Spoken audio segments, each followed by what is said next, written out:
Di Jawa Pos nggak ada penyesalan sama sekali dan sekarang tidak menjadi bagian dari situ.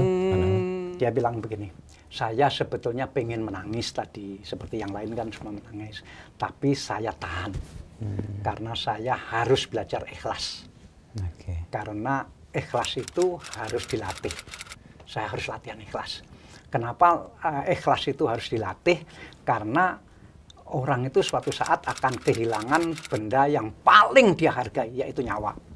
Nah, kalau sekarang saya kehilangan anak sulung, kakakmu, saya nangis, kok berat. Lah nanti kalau saya akan dipanggil Tuhan, saya nggak ikhlas dong berarti. Nah, itu saya. Jadi sejak itu saya gampang mengikhlaskan banyak hal. Kecuali BUMN pangan tadi. Jadi peran ayah kuat sekali ya? Kuat sekali.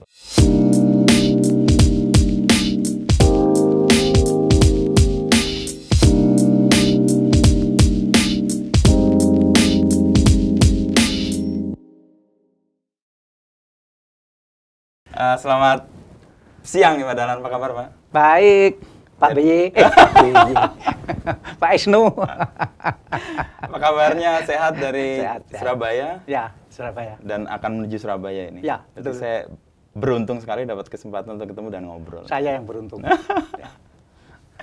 Pak Dahlan kan identik dengan Jawa Pos. Gimana cerita dulu bisa tumbuh dan berkembang Jawa Pos? Apa? Jawa Pos. Jawa Pos. Jawa Pos apa ya? Koran di Indonesia Timur atau di Jawa Timur yang menjadi nasional dan melegenda paling nggak 40 tahun terakhir. Atau saya tanya deh, bagaimana dulu menemukan Jawa Pos? Lupa semua ya. Saya sebetulnya kan tidak menemukan. Itu koran tua sekali. Betul. Koran itu sudah berdiri pada tahun 49. Jadi sangat tua untuk Indonesia. Yang pendirinya itu seorang tokoh, bukan tokoh, seorang pengusaha yang ada kaitan dengan bioskop. Dia tukang kirim film ke bioskop begitu, kemudian karena sering pasang iklan di koran, iklan bioskop, hari ini main apa film begitu, kemudian beliau tahu, loh koran itu begitu, terus akhirnya bikin koran, namanya Pak T. Chung Sen. Nah, T. Chung Sen ini orang Surabaya, kemudian kawin dengan Tionghoa Manado, kemudian berdua ini yang mendirikan dan mengelola Jawa Pos. Waktu itu ada T di belakangnya dan ada D di depannya, masih ejaan lama. Kemudian ketika ada peristiwa Orde Lama, itu harus berafiliasi ke Angkatan Laut, karena waktu itu semua media harus berafiliasi ke satu lembaga, begitu. Nah, setelah itu beliau punya koran beberapa, termasuk koran Tionghoa, koran Belanda, tetapi kemudian beliau tua sekali. Beliau punya 3 anak, laki-laki, perempuan, laki-laki, dan tiga-tiganya tinggal di London. Tidak ada yang mau meneruskan. Pernah dicoba anak pertama dipanggil pulang untuk meneruskan, tetapi nggak sampai setahun bertengkar sama bapaknya. Saya tidak tahu yang salah bapaknya atau anaknya, yang jelas nggak cocok. Kemudian pulang lagi ke London. Pernah juga dicoba anak yang ketiga dipanggil pulang, belum 1 tahun juga bertengkar sama bapaknya. Akhirnya mereka semua tidak mau. Nah, ketika usia Pak T. Chung Sen ini sudah hampir 90 tahun, dan koran semakin sulit, semakin mau bangkrut, begitu, akhirnya koran ini dijual. Dibeli oleh Grafiti, yang waktu itu inisiatornya Pak Erik Samola. Nah, Pak Erik Samola itulah mentor saya di bidang bisnis, sehingga diambil alih oleh PT Grafiti. Kemudian saya waktu itu menjadi wartawan Tempo, seperti Anda. Saya menjadi wartawan Tempo, tapi Anda di Kompas. Kemudian saya menjadi Kepala Biro Tempo Jawa Timur. Dan ketika Jawa Pos itu dijual dan dibeli oleh Grafiti, kan itu Jawa Pos koran Surabaya.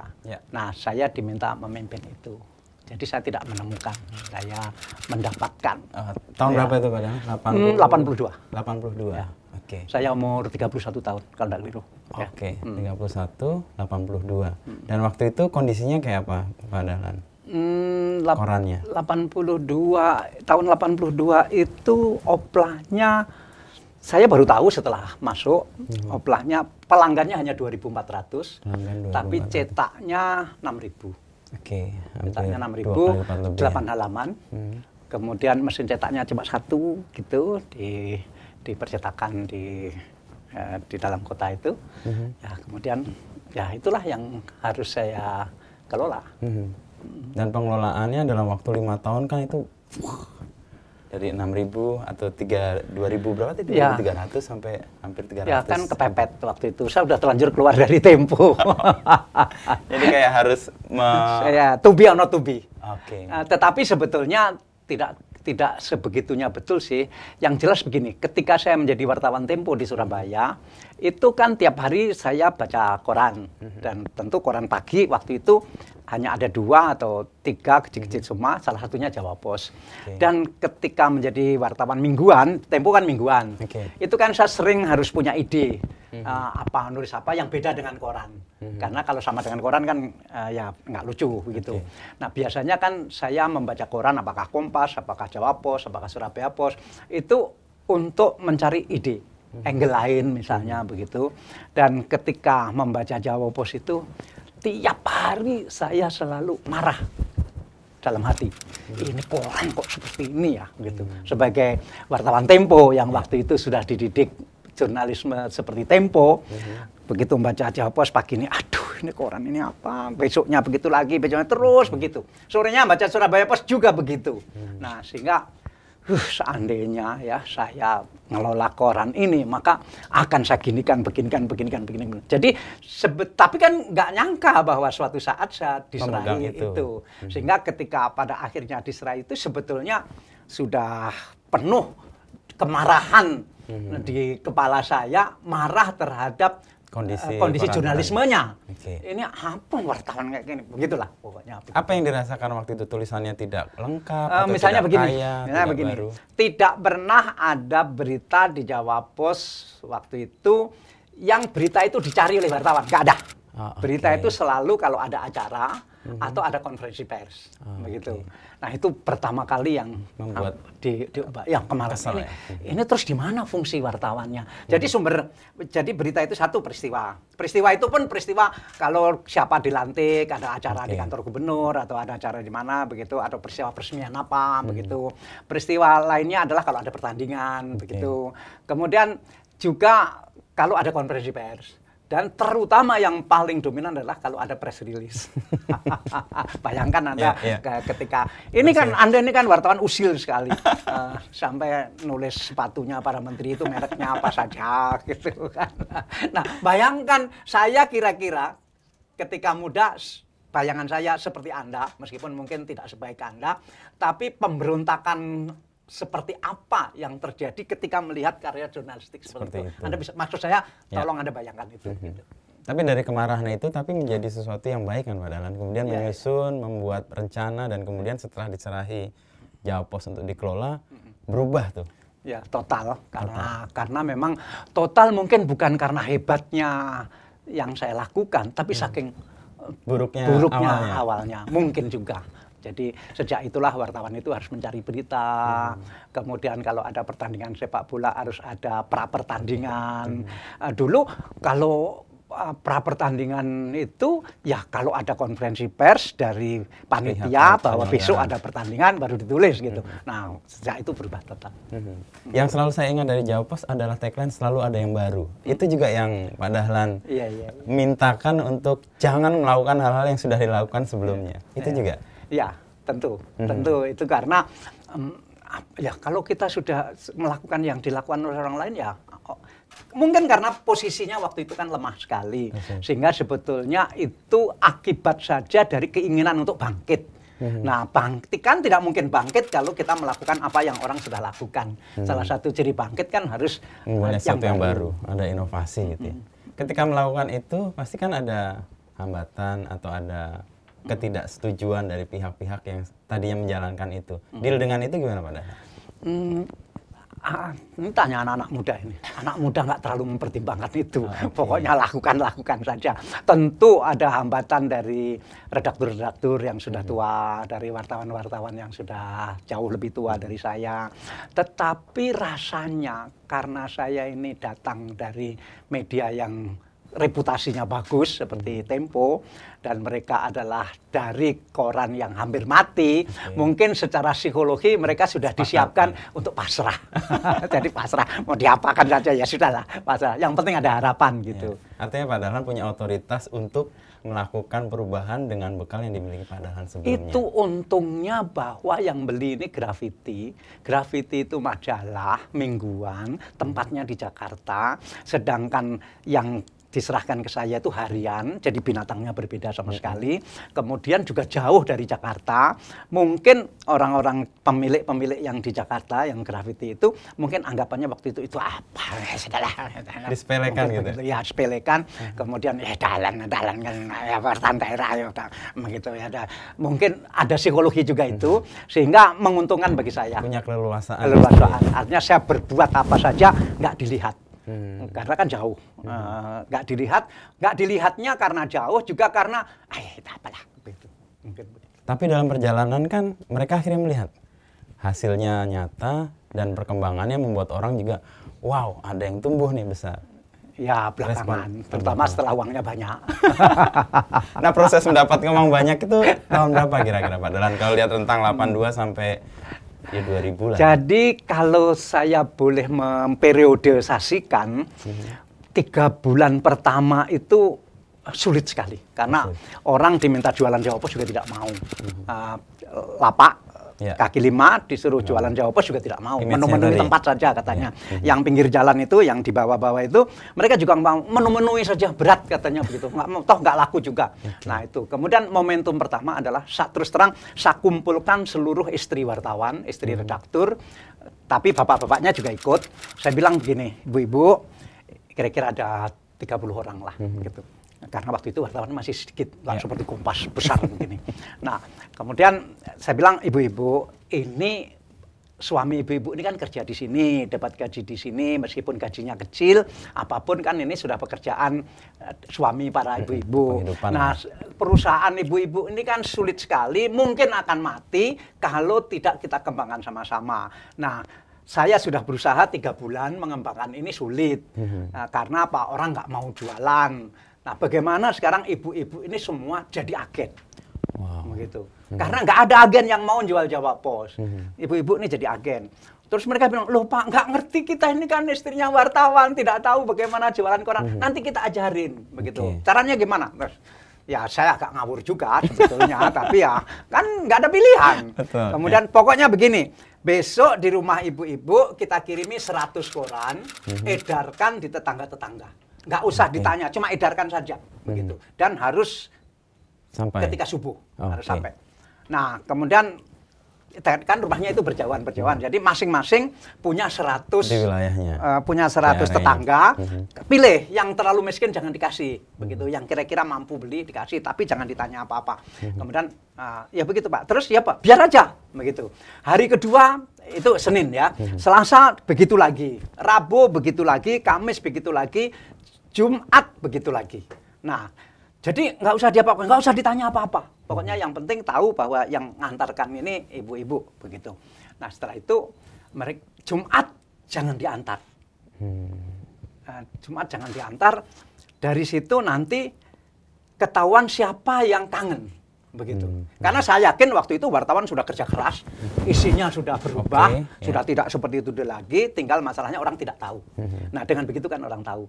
Jadi ada 30 kali 100 ada 3.000. 3.000 orang tahu ada Jawa Pos yang sudah berbeda, begitu. Dan di hari kelima ditunggu. Ya, di Jumat itu. Ternyata hari Jumat itu banyak yang telepon karena kita beri pengumuman di koran, kalau ada koran tidak sampai telepon. Tolong kontak. Gitu. Ternyata hari Jumat itu banyak yang telepon. Loh, kok nggak dikirimi lagi? Biasanya kan dikirimi. Loh, apa ibu mau dikirimi lagi tapi harus berlangganan? Bapak mau harus berlangganan. Ya, ada yang mau, ada yang tidak. Nah, minggu berikutnya tidak boleh di 100 orang yang pertama itu. harus 100 orang yang baru lagi. Nah terus begitu, itu momentum pertama. Nah itu kira-kira berlangsung 1 tahun, dan mulai hidup lah, begitu. Mulai semangat. Ya, ngawur-ngawurnya ada hasilnya lah. Ya, mulai semangat. Kemudian ada Persebaya. Oh, oke. Persebaya itu policy koran, itu kita gebuki terus, wartawan lah biasa, kita gebuki terus, pokoknya nggak berprestasi kita gebuki semua kita gebuki. Tapi kok nggak pernah maju ya, tambah digebuki tambah nggak maju. Kemudian waktu itu saya pulang dari Inggris melihat Chelsea, artinya saya diundang pemerintah Inggris, dan pemerintah Inggris meminta saya melihat teknologi baru di sana, teknologi koran, tetapi saya minta diagendakan juga untuk melihat manajemen sepak bola. Nah, karena sudah punya kemarahan terhadap Persebaya. Ya, kok jelek banget gitu. Nah, di sana di Chelsea, kemudian saya tahu bagaimana Chelsea itu seperti itu. Pulang saya bilang kita berubah kebijakan. Persebaya tidak boleh kita gebuki lagi. Harus kita pahlawankan.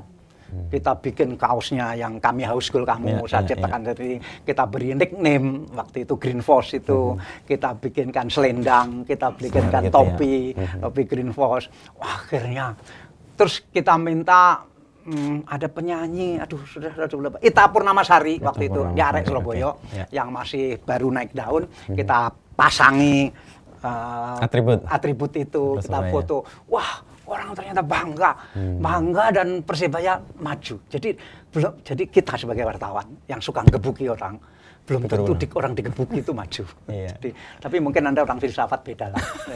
Tapi itu dipahlawankan, kemudian menjadi kebanggaan dan prestasinya bisa tumbuh. Maju, ya. Jadi ada yang waktu itu masyarakat itu sampai bilang begini, Jawa Pos ini nyinyir sekali, masa pemain kentut saja jadi berita, katakanlah begitu. Karena saking mempahlawankan itu, diberi halaman khusus, foto-fotonya terus dimuat, pokoknya dipahlawankan. Ya. Jadi fase pertama ibu-ibu turun selama setahun dan memberikan pemahaman ke publik bahwa ada koran Jawa Pos yang berbeda. Lalu fase kedua Jawa Pos menggandeng Persebaya atau setidaknya Persebaya dipahlawankan sehingga ada kayak community gitu ya, Mbak Dahlan. Itu saja Jawa Pos itu naik dari 20.000 menjadi 60.000. Oh, karena Persebaya itu. Karena tahap kedua itu. Tahap kedua. Drastis sekali. Udah, wartawan juga semakin semangat. Tahap berikutnya gimana, Pak? Tahap berikutnya itu Piala Dunia, saya masih ingat. Tahun 94. Aduh, udah lupa, lama sekali. Anda belum lahir. Nah, itu saya punya teman, itu rasanya satu-satunya orang yang punya parabola waktu itu. Sehingga saya bisa nonton Piala Dunia itu jam 3 kan. Selesai jam 3 pagi karena itu jam setengah 4 gitu. Dan saya nonton, tahu golnya bagaimana, saya ajak bagian grafik. Ini harus digambar golnya itu seperti apa. Besoknya koran terbitnya telat. Karena menunggu jam 3 itu ya. Jam 3 itu. Tetapi orang gila, ini satu-satunya koran yang membuat hasil pertandingan sepak bola tadi pagi, bukan kemarin, tadi pagi gitu. Ini kan sesuatu yang sekarang nggak bisa diulangi sama sekali. Beda jawabannya. Itu momentum kan. Karena kita dapat momentum itu. Tapi apakah itu bisa diulangi sekarang? Kan sama sekali nggak bisa. Itu namanya momentum sekali datang. Pas saat itu aja. Pas saat itu. Jadi Piala Dunia membuat Jawa Pos menjadi kira-kira 120.000. Nah, momentum berikutnya ini terus terang Ferdinand Marcos. Ferdinand Marcos itu kita kirim wartawan ke sana, namanya Nani Wijaya. Itu kita itu nggak punya, kan belum punya uang, kirim wartawan ke luar negeri. Kita carikan tiket gratis kita kerjasama sama travel, namanya Pak Gonto, sama si ingat karena berjasa sekali saya anggap. Pokoknya tiket, travel kan biasanya punya tiket gratis. Nanti travelnya kita iklankan di koran gitu. Ya bekalnya itu saja. Terus di sana gimana? Nggak ada uang. Di sana kita pokoknya cari orang Indonesia di sana dan tinggal di rumahnya. Pokoknya nggak kita sangoni. Nah, terus kemudian karena di antara kami hanya dia yang agak bisa bahasa Inggris, yang lain nggak. Ini kayak bonek-bonek juga ya? Bonek. Jadi dan dia harus kirim berita pakai telex. kan belum ada modem, belum ada email, belum ada belum ada skalanya itu. Dia kirim pakai telek gitu. Nah, di kantor kebetulan ada telek itu, telek antara kan waktu itu. Nah, itu yang bikin sampai 200.000. Oke. Itu luar biasa. Kemudian momentum berikutnya Perang Teluk rasanya. Perang Teluk. Kita memihak itu. Kita memihak Irak waktu itu. Sehingga emosi masyarakatnya ikut terbawa dan itu sampai 300-an itu ya. Ini ada Pak Tommy dirutnya di Suez sekarang. Saya kira ingat doktrin saya bahwa doktrin kesekian kalinya bahwa ternyata kita perlu mengembangkan jurnalisme emosi. Apa bisa dijelaskan, Pak Dahlan? Jurnalisme emosi itu gimana? Kan Anda juga belajar, saya juga belajar tentang yang disebut proximity dalam teori jurnalisme. Salah satu nilai berita ya. Nah, waktu kita belajar teori itu kan bahwa kejadian di di rumah sebelah lebih menarik dibanding di rumah jauh. Kejadian di kota sendiri lebih menarik dibanding di kota lain. Kejadian di kota lebih dekat lebih gitu kan. Nah, kita lebih mengartikan itu sebagai tempat. Ya. Nah, menurut saya kedekatan dalam maksud saya itu tidak boleh lagi diukur dengan tempat. Sehingga misalnya meskipun Arab itu jauh, tapi karena pembaca kami atau orang Jawa Timur itu banyak Muslim, itu kan merasa lebih dekat ke Timur Tengah dibanding misalnya ke Malaysia, apalagi ke Filipina, misalnya begitu. Sehingga emosi yang ada di sana juga harus menjadi aspirasi itu. Nah, demikian juga Tiongkok, kenapa kami terus berorientasi ke Tiongkok? Karena pembaca utama kami itu kan sebetulnya masyarakat Tionghoa. Masyarakat Tionghoa itu kan dekat ke Tiongkok secara emosi. Iya, meskipun jaraknya jauh. Meskipun jaraknya jauh. Nah, sehingga saya boleh dikata melahirkan teori proximity itu jangan dilihat dari tempat, tetapi harus dilihat dari emosi. Oke. Dan itu sekarang terbukti banyak sih. Misalnya kalau kita lihat pertandingan timnas gitu ya, meskipun jauh gitu ya. Tapi karena dia timnas, pasti emosi kita ikut terlarut di situ ya. Nah, padahal kemudian membuat Jawa Pos kan gede. Yang Gravity Pers yang tadinya menganggap ini sepele atau tidak dipandang dengan dua mata, itu apa reaksinya? Ya mereka senang, terutama Pak Erik Samola.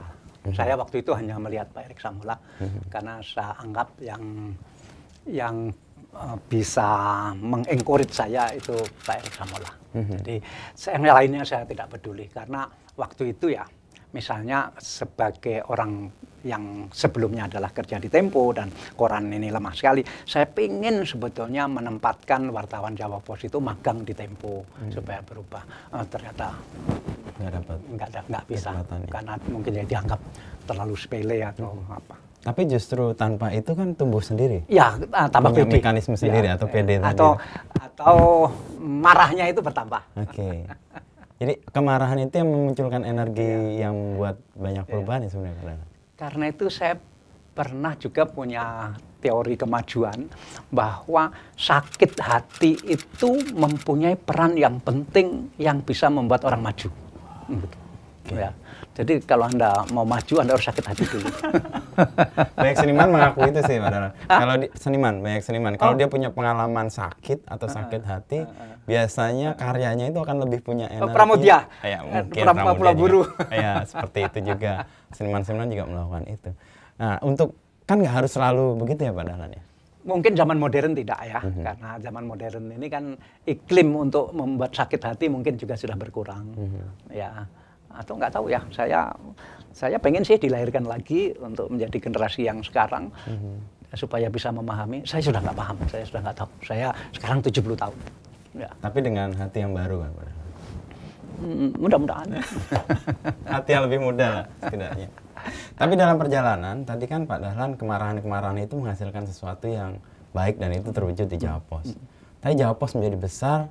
Lalu sekarang Pak Dahlan punya kemarahan yang baru nggak untuk menghasilkan sesuatu yang baru? Tapi salah satu yang membuat saya marah juga Kompas. Kenapa, Pak? Kompas itu, jurnalisme Kompas ini kok begini ya? Begitu waktu itu.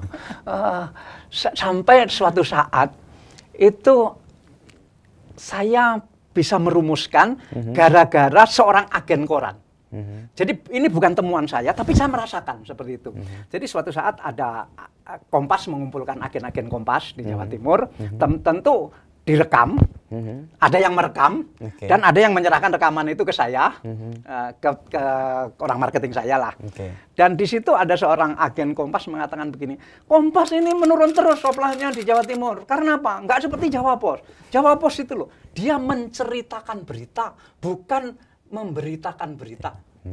Itu ada agen yang bisa mendeskripsikan seperti itu. Oh iya, ini yang sebetulnya yang membedakan mengapa saya dulu tidak mau seperti Kompas.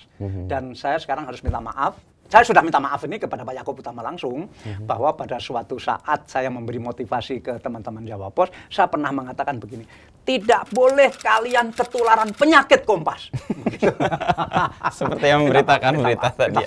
Tapi saya sudah minta maaf ke Pak Yaakob.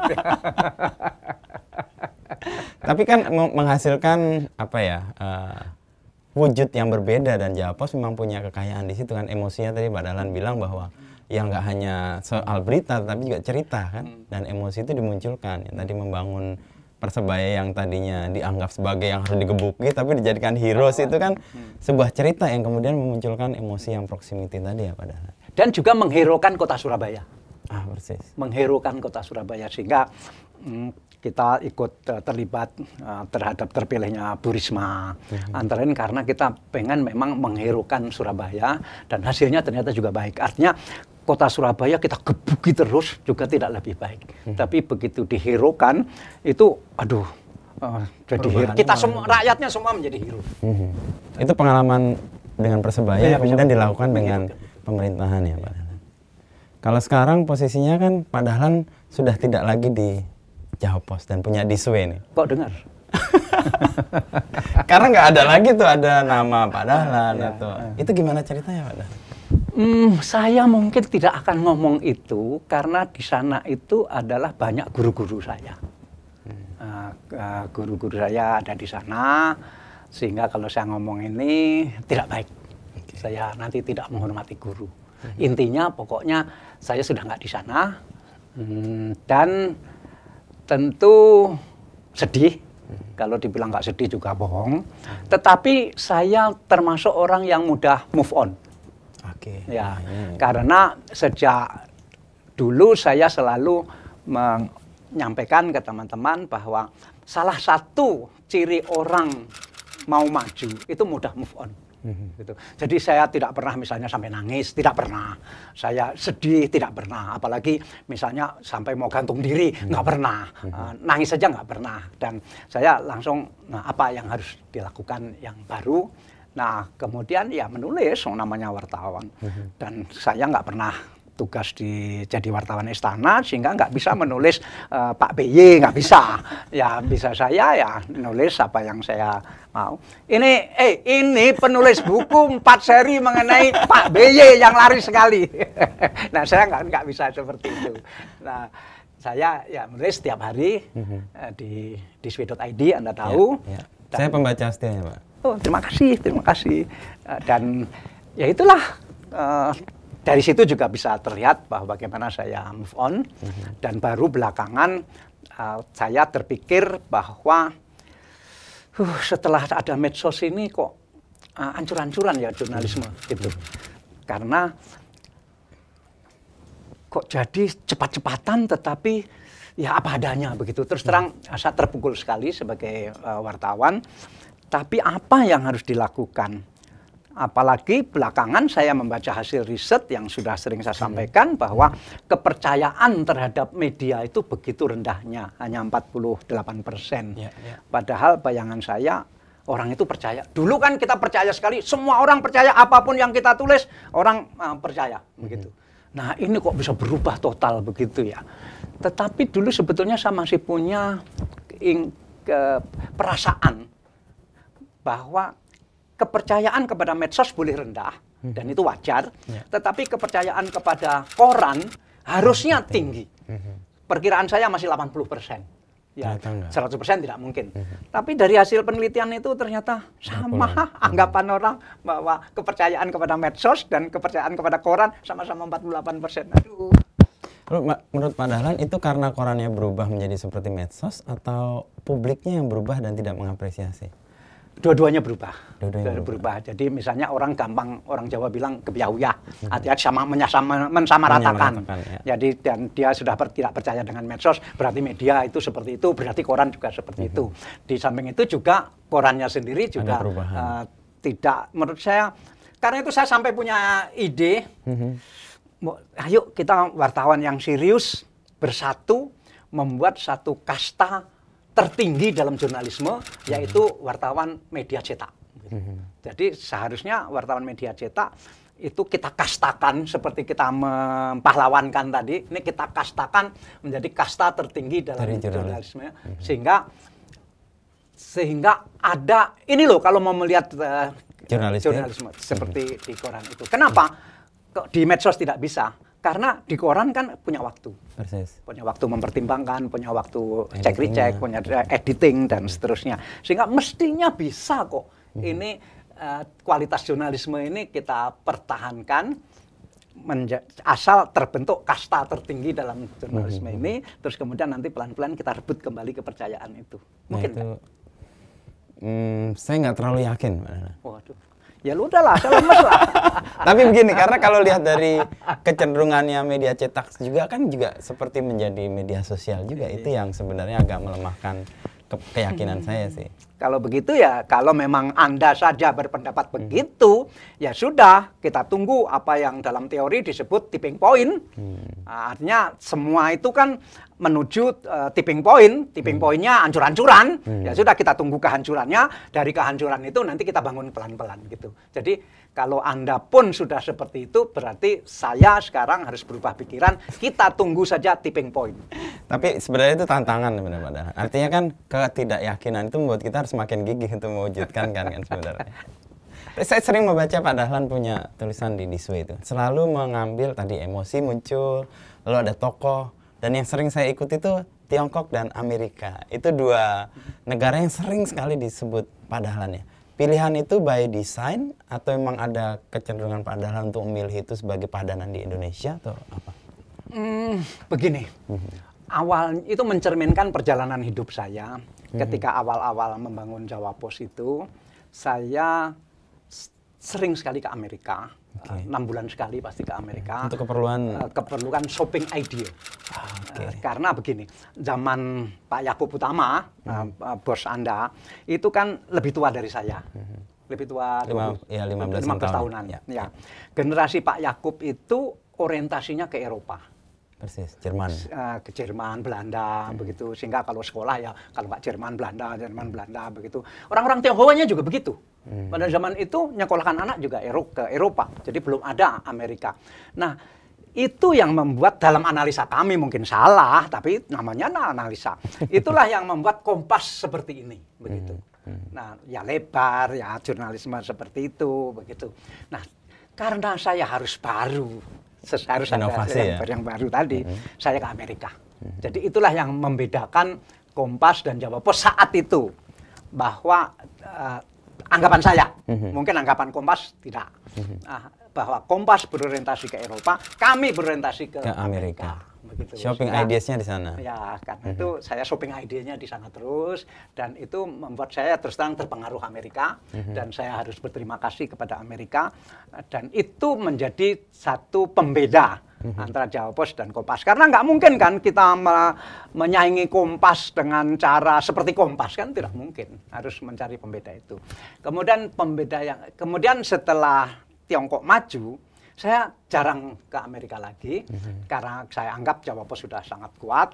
Kemudian saya sudah semakin tua, semangat mungkin sudah turun, sehingga saya sering ke Tiongkok untuk, kalau ke Amerika belanja ide, ke Tiongkok namanya belanja semangat. Karena semangat ini juga harus dipupuk. Jadi kalau saya di Surabaya sudah mulai frustrasi sedikit, sudah mulai lemes-lemes di Tiongkok. Di sana lihat lagi orang, waduh, orang kerja kok nggak habis-habis, orang kerja kok begitu kerasnya. Muncul lagi semangat, kita harus maju seperti Tiongkok. Dan saya sering sekali ke Tiongkok. untuk belanja semangat. Jadi berubah dari era belanja ide ke belanja semangat. Dan semangat dan ide itu kan yang sering Pak Dahlan bagikan di Sway itu ya. Ada ketajaman-ketajaman yang saya sendiri kagum karena Pak Dahlan ada orang yang diceritakan dengan sangat baik, lalu emosi kita bisa muncul tuh, empati kita bisa muncul, ketertarikan kita bisa lebih mengasah. Itu dulu gimana Pak Dahlan? Itu saya kira itu ilmu yang saya dapat dari Tempo. Itu ada di situ, ada jurnalisme sastra kan, ya. Dan dalam setiap karya sastra itu kan selalu ada tokoh dan selalu ada color story-nya, selalu ada anekdotnya. Kan novel-novel yang bagus itu kan selalu novel yang pasti deskripsinya bagus, kemudian ada tokohnya yang dramatik begitu, kemudian ada humor-humornya di situ. Film-film Hollywood kan juga begitu. Sehingga kenapa film Hollywood laris, kenapa novel-novel yang bagus laris? Ya sudah, jurnalisme kalau mau laris ya seperti itu, tanpa mengorbankan kualitas jurnalisme, karena hanya menambah aspek unsur-unsur dalam sastra. Saya pernah dapat ilmu dari, saya kok lupa ya, Amir Daud atau siapa, bahwa kan wartawan untuk membuat berita menjadi seperti novel kan gampang. Lebih gampang dari novelis.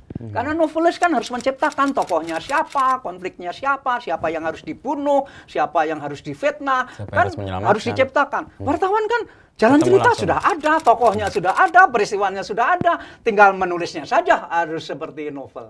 Nah, ada juga pengaruh itu kepada saya. Dan itu terlatih ketika awal-awal di Tempo, dibawa ke Jawa Pos, dan kemudian di Sway sekarang. Ada hal yang membantu Pak Dahlan untuk mengingat itu semua? Itu kan detail-detail tuh. Atau catatan, atau ada hal-hal tertentu saya catat. Misalnya barusan saya menulis tentang Joglo. Saya ngobrol panjang, saya tidak mencatat apapun. Ini ada saksinya. Saya tidak mencatat apapun. Tapi saya minta maaf, saya benci dengan wartawan yang wawancara pakai apalagi sekarang wawancara pakai handphone begini. Aduh, benci sekali saya. Kebencian kita sama. Minta maaf ya. Karena biasanya dia begini matanya kemana gitu. Ya, itu menandakan dia nggak konsentrasi. Nah, kalau wawancara itu konsentrasi penuh, menghayati, pasti hafal. Ingat semua. Begitu. Ya tentu ada angka-angka yang harus diingat ekstra atau dicatat, tapi itu tidak banyak. Begitu. Nah sekarang harus, begitu. Itu penghayatannya menurut saya. Dan itu sebenarnya rugi loh wartawan. Ya, menurut saya 2-3 kali ya. Ya, jadi wartawan itu dalam teori saya 8 tahun jadi wartawan, dia sudah harus menjadi seorang intelektual. 8 tahun. Ya, 8 tahun. Artinya harus menjadi seorang wartawan yang hebat. Kalau enggak berarti memang dia enggak konsentrasi. Begitu. Karena apa? Satu hari harus berapa wawancara, dan wawancara itu harus diinternalisasi sehingga dihayati problemnya apa, solusinya apa, dan seterusnya. Kemudian ditulis kembali dalam waktu yang pendek, berarti dia harus mampu menstrukturkan persoalan. Ya kan, harus menstrukturkan tulisan, mana yang penting, mana yang kurang penting, mana yang tidak penting, mana yang tidak penting sama sekali, nggak usah ditulis. Itu kan kalau 8 tahun tiap hari dilatih menstrukturkan persoalan ke dalam satu tulisan yang sederhana, berarti kan terlatih sekali pikiran ini untuk menstrukturkan persoalan.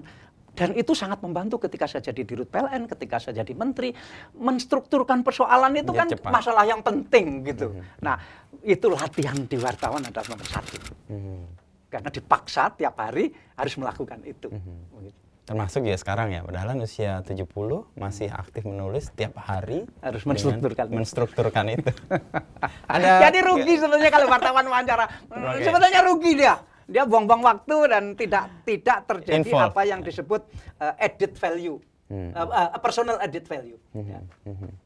Dan itu biasanya akan membuat wartawan juga kerja 2-3 kali sih. Ketika dia sampai kantor, dia harus dengerin lagi, konsentrasi lagi, dan belum tentu dapat seperti yang dia. Tapi ketika Anda menulis buku Pak BY atau cerita tentang Anda telat datang di sidang kabinet, kemudian Anda nggak boleh masuk, menteri-menteri sudah pada masuk, Anda motreti foto itu, Anda nulis merek menteri apa, merek sepatunya apa, menteri apa, itu Anda catat. Sebagian. Tapi yang merek yang saya nggak tahu terutama supaya nggak keliru. Tapi kalau merek yang common buat saya sih tadi itu. Kalau hadir di situ dan dapat konsentrasi penuh itu luar kepala sih biasanya. Dan pulang kita nggak mencatat apa tiba-tiba ada beritanya. Dan sehingga layak lah kalau sekarang Anda jadi pemimpin redaksi di koran yang begini hebat ya. Di kompas.com saya Pak. Oh, Anda di kompas.com. Iya, kalau dicetak Masud tak pemimpin redaksinya. Jadi ada 2. Jadi kan saya mau coba men-summary yang minta maaf ya, berarti kasta jurnalistik tertinggi tadi, caca jurnalis tertinggi tadi bukan .com loh. Iya, dan cetak. Saya komando, makanya saya agak ragu-ragu juga untuk menjaga jurnalistik saya juga. Tapi kembali ke tadi. Tapi Anda sebagai pimret.com. Pimret.com. Ya. Perasaan Anda bagaimana terhadap kualitas jurnalisme? Tidak terlalu puas, tetapi itu sedang bertumbuh untuk menjadi lebih baik menurut saya. Syukurlah. Karena kalau Pak Dahlan mungkin lebih punya pengalaman banyak dengan bisnis ya. Karena jurnalistik nggak bisa tumbuh kalau bisnisnya juga nggak tumbuh ya. Nah untuk bisa tumbuh itu kan bisnisnya harus independen. Dan independen itu kan kita punya modal dulu sehingga merawat jurnalistik menjadi lebih baik. Sehingga kalau mau baik dengan kehendak orang kan agak susah juga tuh. Itu sih yang saya rasa kok kenapa butuh waktu, dan saya nggak yakin sepenuhnya juga bahwa jurnalisme cetak gitu ya yang paling berkualitas juga. Kadang-kadang kok cetak juga punya kecenderungan untuk menjadi seperti itu loh. Itu yang saya kadang-kadang jengkel, padahal waktunya kan mereka lebih banyak ya. Dan harusnya tadi kalau Pak Dahlan tadi menyebut, yang kemudian saya ingat lagi, kalau isinya cuman omongan orang, peristiwa yang terjadi tanpa ada reportase sendiri, ya saya Anda sebagai wartawan yang sangat kuat dalam mendeskripsikan sesuatu, termasuk mendeskripsikan sepatunya menteri, itulah yang sangat kurang sekarang. Karena apa? Wawancaranya pakai handphone. Persis. Wawancaranya pakai telepon. Bagaimana dia bisa mendeskripsikan keadaan kalau wawancaranya pakai handphone? Nggak mau lagi bersusah payah untuk datang ke lapangan, karena dengan handphone bisa dapat. Ya bisa dapat, tetapi tidak akan bisa dapat deskripsi yang baik. Persis. Emosi yang tadi Pak Dahlan sebut sebagai pengikat dan membuat orang terlekat itu nggak muncul. Karena nggak tahu saya di teori bagaimana, tapi saya menteorikan bahwa apakah peranan deskripsi dalam penulisan? Peranan deskripsi adalah untuk membuat pembaca seolah-olah melihat sendiri peristiwa itu, begitu. Nah, sehingga tanpa deskripsi ya dia jadi pembaca yang pasif. Tapi kalau dengan deskripsi yang kuat seperti Anda nulis sepatu menteri, seolah-olah Anda mengajak pembaca Anda untuk melihat sendiri jejeran sepatu itu, mereknya apa saja, kan hidup sekali begitu. Nah, ini yang hilang. Ya kan? Ini yang hilang. Apalagi pandemi ya, saya merasa memang ada kesulitan tertentu yang membuat wartawan juga nggak ke lapangan. Lewat Zoom, lalu kemudian berita juga di-provide oleh penyedia konten. Jadi ya challenge-nya ya itu dah. Saya juga mengalami itu kan, karena sama-sama kena pandemi. Sehingga kadang-kadang saya harus berusaha lebih keras dalam pengertian begini. Saya wawancara lewat telepon karena tidak mungkin tidak lewat telepon pandemi. Tetapi saya tetap minta pandangan mata dari orang yang saya wawancara itu, saya suruh menceritakan keadaan sekitarnya. Tetap itu saya lakukan.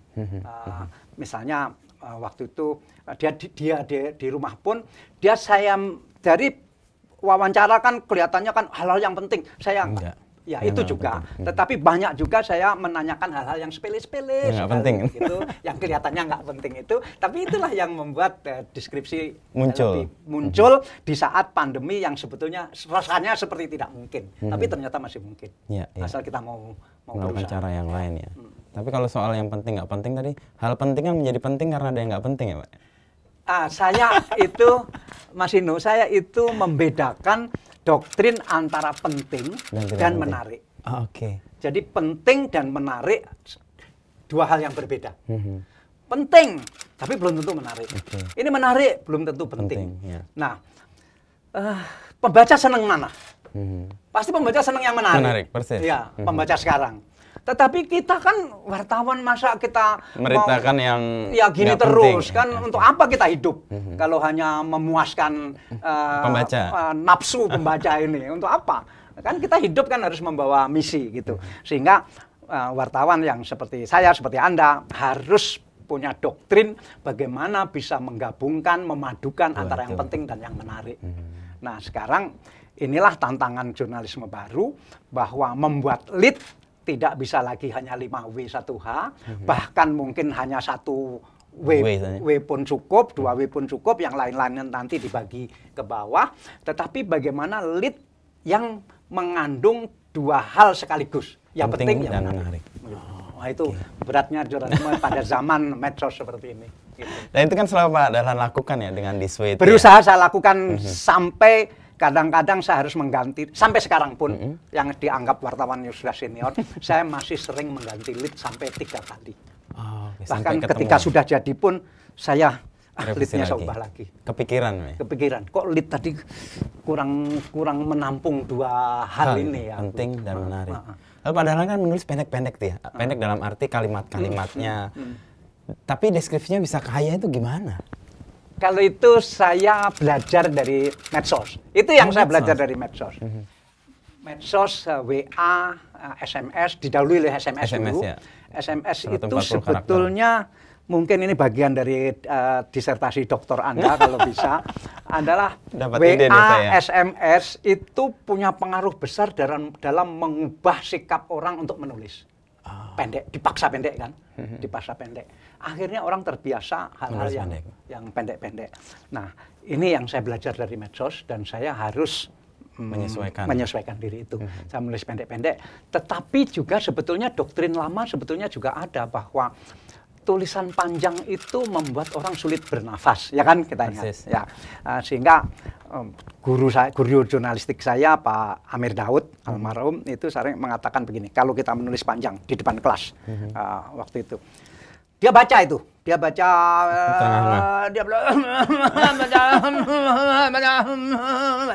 Mempraktekkan keterengahannya. Marahnya pembaca membaca tulisan kita, sehingga kita ingat betul kalau saya nulis surat panjang berarti pembaca saya terbatuk-batuk ini, tersiksa ini. Itu harus diingat bahwa pembaca terbatuk-batuk, tidak bisa bernafas kalau kalimatnya panjang.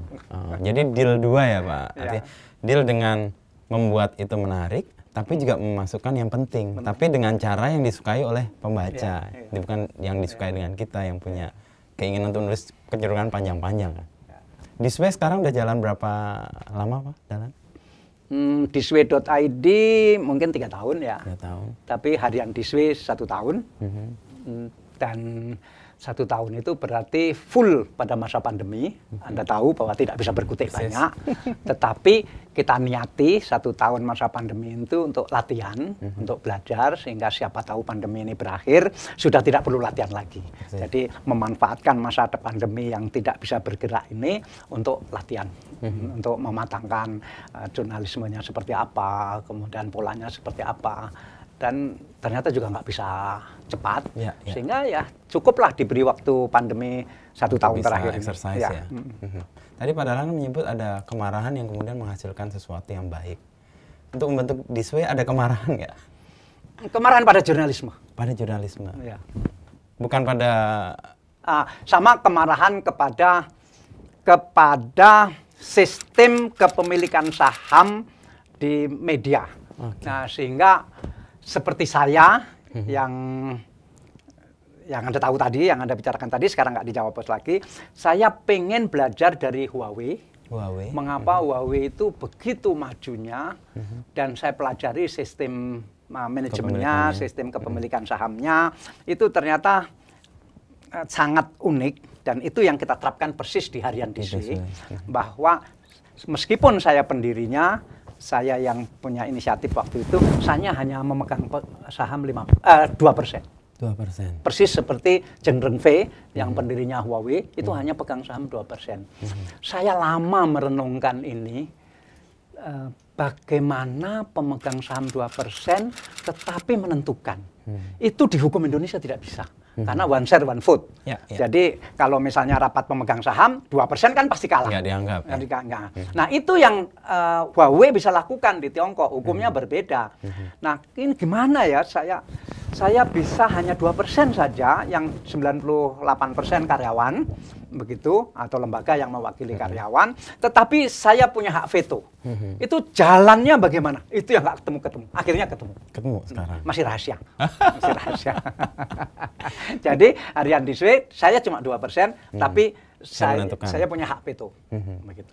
Pemilihan untuk menjadi seperti Huawei karena pengalaman atau karena? Karena pertama ya saya sudah tua, saya kan tidak perlu lagi misalnya harus menguasai saham. Itu memangnya saya mau makan saham kan juga tidak. Jadi sudah tua. Kedua, saya sejak dulu sebetulnya pengen karyawan itu menikmati dari hasil penerbitan, tetapi jangan dalam bentuk saham, karena kalau dalam bentuk saham itu kalau rugi karyawan harus ikut nanggung rugi. Ya. Itu juga harus dipikirkan. Jangan sampai nanti rumahnya karyawan disita semua karena ada kredit macet di perusahaan, kan juga nggak bagus. Nah, itu yang terus saya pikirkan.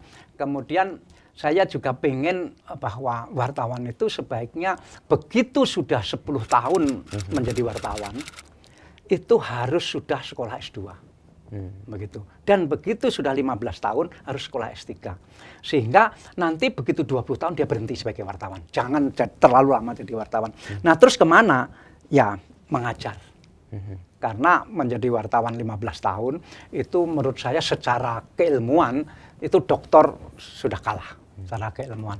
Sehingga tinggal sertifikat saja. Kan kalau nggak S2 nggak bisa ngajar. Nah, kalau nggak S3 nggak bisa ngajar tingkat apa. Sehingga waktu itu detik-detik terakhir di Jawa Pos saya minta wartawan untuk kuliah S2, begitu lulus biayanya diganti. Begitu. Jadi jangan suruh membiayai, tapi juga jangan dibiayai perusahaan, nanti dia nggak lulus-lulus. Ya, karena menganggap dibiayai kan. Ya, jadi siapkan masa depan dengan punya S2, biaya tanggung sendiri, tapi begitu lulus semuanya diganti. Yang S3 juga begitu. Nah, saya nggak tahu pelaksanaannya belakangan bagaimana, karena kasihan juga wartawan ini kalau sudah 15 tahun, 20 tahun jadi wartawan, disuruh pindah ke bisnis juga nggak bisa. Suruh dipindah apa juga nggak bisanya ya mengajar. Menurut saya yang paling dekat adalah mengajar, sekaligus memanfaatkan tambahan ilmunya itu. Kalau dalam fase hidup ya Pak Dahlan kan salah satu yang dibuat film itu kan soal masa kecil ya. Dan itu kan mempengaruhi juga Pak Dahlan. Bagaimana fase itu membentuk fase-fase berikutnya Pak Dahlan? Rasanya waktu kecil, karena Anda tahu saya miskin sekali, keluarga saya miskin sekali, tapi bapak saya itu pekerja yang luar biasa keras, buruh tani dan tukang kayu. Ya. Dan di situ saya terinspirasi, bukan terinspirasi apa ya, melekat sekali bahwa orang itu harus kerja keras, begitu, tidak mengenal waktu, begitu. Itu yang utama. Selebihnya saya mengenang ibu karena waktu ibu meninggal saya masih kelas 6 SD. Bahwa ibu itu orang sabar, bapak orang keras, ibu orang sabar, bapak orang kasar, ibu orang halus, begitu, sehingga dua-duanya membekas ke saya. Dan kerja keras itu yang menjadi warna juga. Pak Dahlan selama rentang hidup sampai 70 tahun sekarang ini mewujud. Dan setelah ganti hati pun, saya kan operasi ganti hati, maka yang teringat pada saya adalah doktrinnya Dr. Nurholis Majid, itu pembaharu Islam yang menjadi panutan saya waktu itu mengatakan bahwa bentuk orang itu kan harus bersyukur. Seperti saya diberi kesehatan, bersyukur, diberi umur panjang, bersyukur. Nah, bentuk bersyukur yang terbaik itu apa? Tentu saya tidak akan potong kambing, tidak akan potong kerbau, tetapi apa? Nah, menurut doktrinnya Nurholis Majid itu bentuk syukur yang terbaik adalah kerja keras. Jadi saya kerja keras sampai sekarang sebagai bentuk mensyukuri bahwa saya sehat sampai hari ini dan diberi tambahan umur. Itu untuk anak buah jadi teror nggak Pak? Karena kan pimpinannya bekerja keras, anak buahnya merasa... Ya, belakangan saya mendengar cerita-cerita lucu dari mereka setelah mereka tidak muda lagi. Bahwa dulu itu katanya kalau mau tidur ya, itu nggak bisa tidur, kepikiran besok harus ngejar berita apa ya, besok harus ngejar berita. Kemudian waktu tidur itu katanya istrinya menyaksikan dia ngetik begini. Aduh, minta maaf. Tapi itu kan membentuk sesuatu ya. Sebenarnya ada hal yang baik juga di antara mereka kan. Ya, mudah-mudahan begitu. Tapi dalam perjalanan padahal ada hal yang disesali nggak? Disesali, misalnya disesali itu misalnya begini ya, ketika selama di Jawa Pos rasanya saya tidak ada yang saya sesali begitu. Ketika jadi Menteri BUMN saya menyesal. Pertama ya karena saya cuma 3 tahun jadi menteri. Menyesalnya itu begini, kenapa saya pernah berniat untuk memperbaiki perusahaan-perusahaan yang jelek. Kenapa kan tidak dibubarkan aja? Saya menyesal sekali itu. Misalnya perusahaan di bidang pangan, namanya ada Sangyang Sri.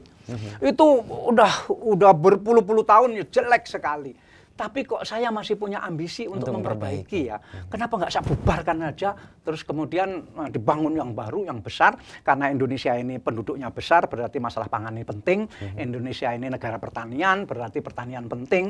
Tetapi kenapa ya harus saya mulai dengan memperbaiki? Yang itu perlu waktu karena menyangkut manusia, menyangkut modal, segala macam. Kemudian kok saya tidak menyadari bahwa jadi menteri itu hanya akan 3 tahun. Kenapa saya nggak menyadari itu? Itu saya menyesal.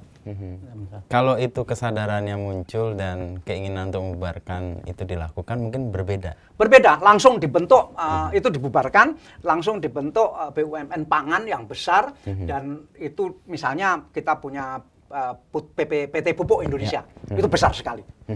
Kan serahkan saja untuk BUMN pangan, holdingnya adalah PT Pupuk Indonesia. Dia punya kemampuan keuangan, punya kemampuan pupuk. Jadi setengah dari persoalan pertanian sudah dia selesaikan karena dia menghasilkan itu. Kemudian seberapa persen lagi kemampuan manajemen. Dia sudah punya manajemen yang bagus. Kemampuan yang seberapa persen lagi di bidang marketing. Dia sudah punya departemen. Sehingga itu penyesalan saya yang terbesar adalah kenapa saya pengen memperbaiki BUMN pangan yang gagal juga. Begitu. Iklimnya memungkinkan itu muncul atau karena memang nggak ada keberanian untuk membubarkan?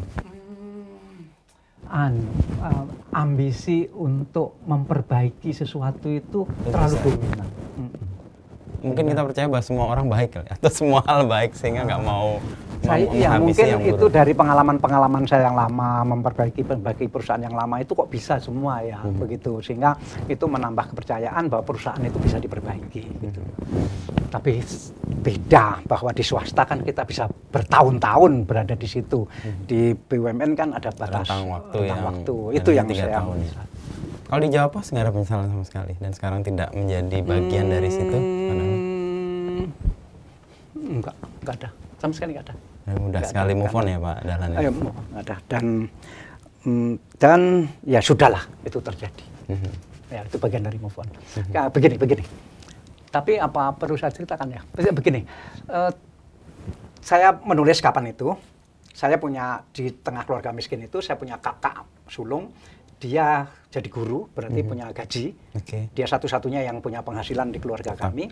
Pada waktu itu dia harus pergi ke Kalimantan, berarti meninggalkan kami. Dan dramatik sekali karena di desa. Harus ke kota dulu dan harus pakai dokar.